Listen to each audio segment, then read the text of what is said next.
Let's move on to this question, please. Scientists who study the Mississippi River say that climate change is leading to more frequent, devastating floods. We've seen that happen here in Davenport. In response, the city has adopted a comprehensive flood plan that calls for raising roads, building berms, and upgrading storm sewers. Why is this a better plan than building a flood wall? Well, I don't know if it's a better plan than building a flood wall, but what I will tell you is that I don't think the Corps of Engineers would authorize a flood wall to be built in Davenport.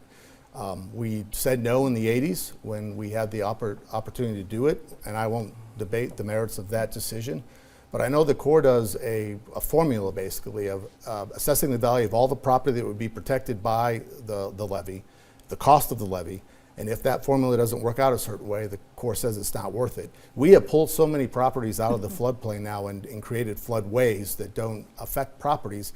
We've reduced that formula, the value of those properties in that formula so much that I don't think the Corps would okay a flood wall. So I think the steps the city's taking now are appropriate and smart and will make a dent in improving mobility of traffic and protecting areas during high waters of the Mississippi. Ms. Lee, can you assess that comprehensive flood plan? Yes, there's two kinds of floods. One is the Mississippi, and usually we have 4 or 5 days to where we know it's going to flood. So we have time to prepare. The flood plan that was done, I agree, was a really good flood plan, and I am an environmental person, and I reviewed it in great detail. I think they did a great job.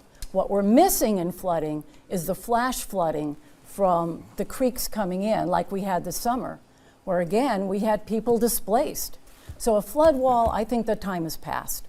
That's not going to happen, and I think what we've done so far, based on the flood plan, is good. It's a good start. Wait for the next flood, see how well it's working. But I also think we need to work with the Corps, and they are already working with us on a watershed plan to look at the creeks coming down, because they also contribute to flooding, not just along the river, but upriver. And again, we had a lot of people affected this year, and it's going to get worse with climate change.